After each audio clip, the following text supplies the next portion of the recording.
Foreigners from older cultures with traditions dating back hundreds and hundreds of years sometimes react with surprise and skepticism when the topic of U.S. culture comes up. Commenting on the United States, they sometimes say things like, "But the United States has no culture." People in the United States find comments such as this one amusing at best, and sometimes downright infuriating.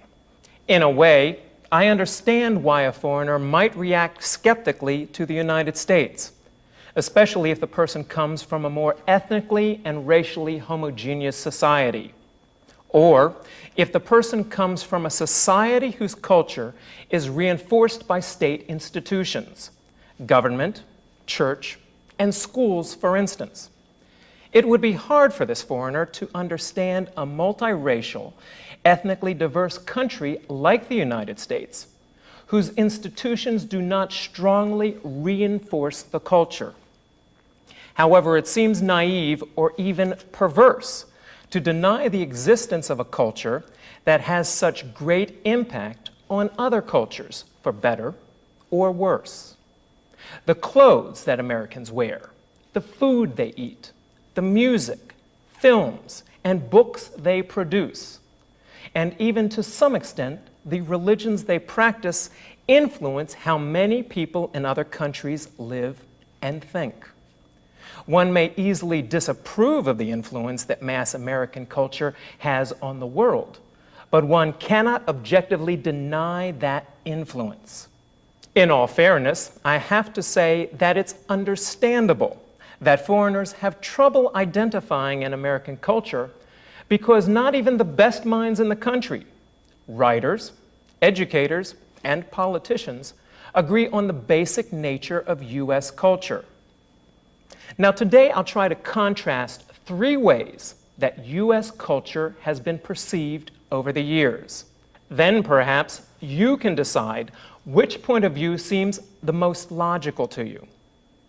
We'll take a look at the older monoculturalist view, a newer multiculturalist view, and finally a third view, which I'll call the pluralistic view. First in our discussion is the monoculturalist view of the United States as a melting pot. A melting pot, literally, a pot in which metals like aluminum and copper are melted in order to blend them, is the traditional metaphor for the way the different groups of immigrants came together in the United States.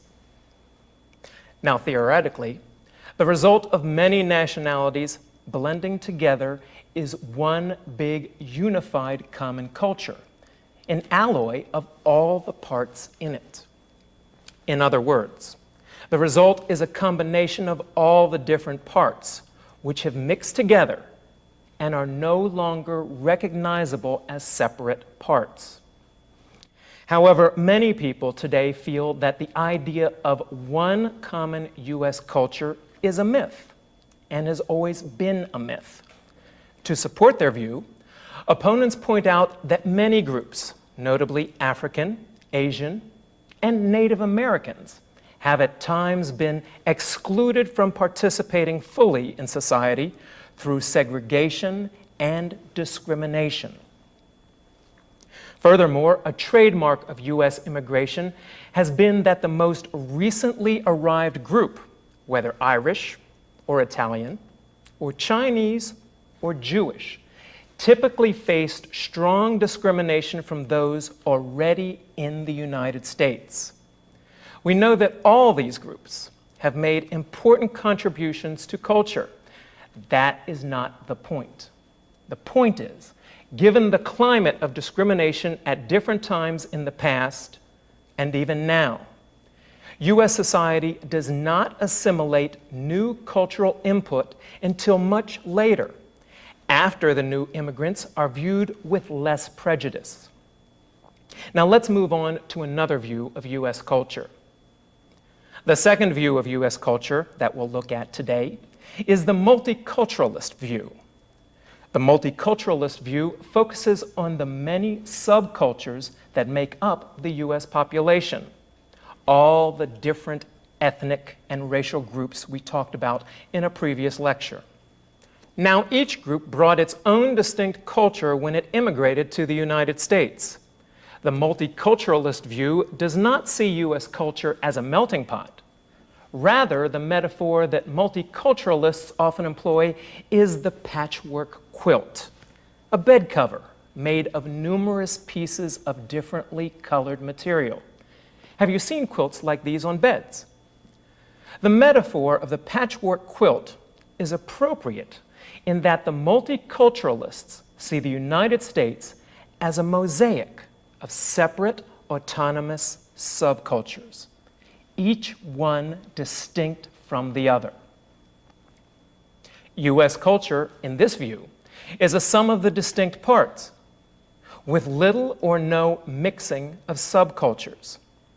Opponents of this view, those who disagree with it, and there are many who do, say that the multiculturalist view ignores the characteristic mixing of groups, both ethnic and racial, that has been common in the United States. Americans of European background have always intermarried. Many people are a combination of 4 or more ethnic backgrounds, and often of more backgrounds than they can keep track of. I do